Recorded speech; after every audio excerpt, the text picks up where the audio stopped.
let's say Solana is dead and no longer around in 2023. Thank you, Pancake Panda. Which layer one are you investing in, excluding ETH? Well, great question. And if you don't know by now, I invest based on numbers and data. That's it. Not churches or cults or any other reason. And it's worked pretty well over the past 30 years.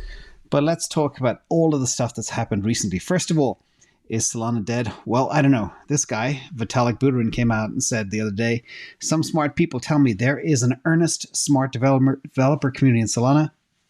And now that the awful, opportunistic money people like Sam Bankman-Fried, etc., have been washed out, the chain has a bright future. Well, ever since he said this happened. So I don't know if it's all to do with Vitalik at all, but the rumors that took the price down just so people can catch up. It was 5 days ago. It took the price from about $11.50 down to $8, and some exchanges even lower than that. But it's gone up 40% in 4 days. So it took a while for it to bottom, about 24 hours. It bottomed quick, and now if you zoom out a little bit, it looks like a V-shaped recovery. So we're back to before, things rattled the markets entirely. And of course, there was some other stuff out there about a couple of NFT programs migrating over to other chains. But in the meantime, stuff is still being developed, even crazy stuff.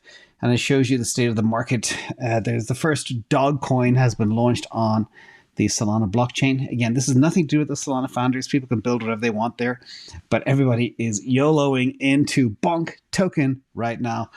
And full disclosure, I don't buy meme tokens at all. But I know a lot of people that are playing. And I think this thing is up 200% in a day. Probably even more now. So again, the DGen and the DGen folks are still out there playing. And people are getting bored with stagnant assets that don't go anywhere.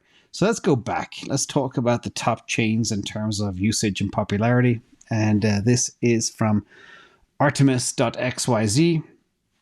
And you can see very clearly here in this beautiful little colorful chart as of the month of December 2022, daily active addresses, market share. Number one, Binance Smart Chain, 38%.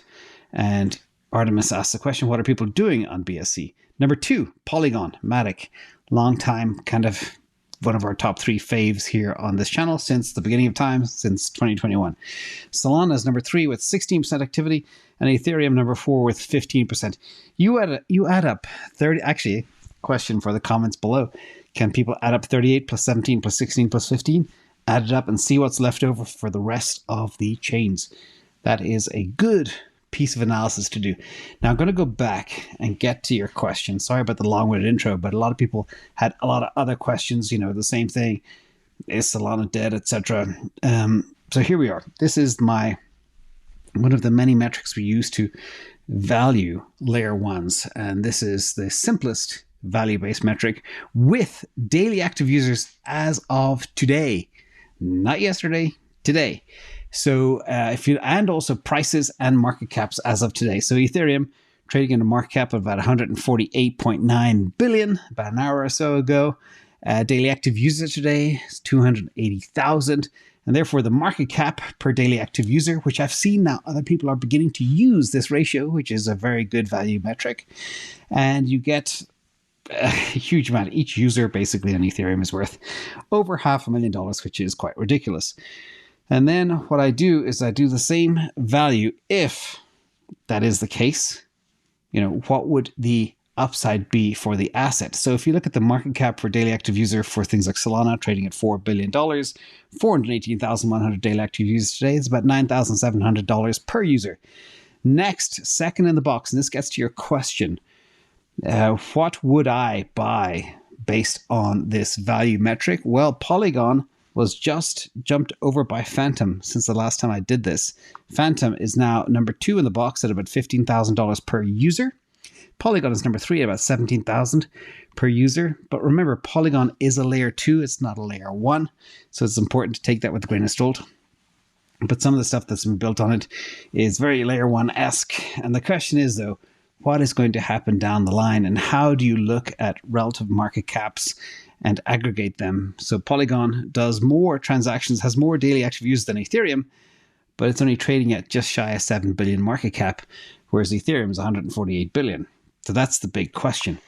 And that's one of the reasons I have not bought Ethereum in a very, very long time, because I think, in my math, it's overvalued or expensive, or other things are cheaper, whichever way you want to interpret that. And then number 4 on this list is Near Protocol at about 30,600 per user. Then Algorand, 52,300 per user. And then Avalanche, 96,000 per user. Cardano, 137,000 per user. And Cosmos, 223,000 per user. Polkadot, 4.7 million per user. But of course, they've got subchains, parachains, so it's not really a good metric. But again, we won't talk about Polkadot right now.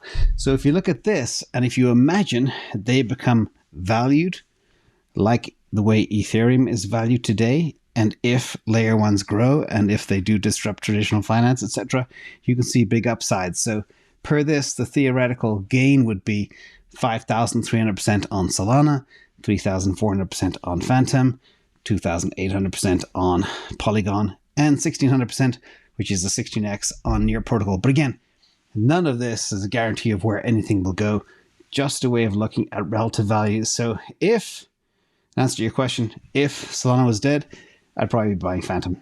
So hope that helps. And there's many other things that go into that calculation as well, not just this DAU metric.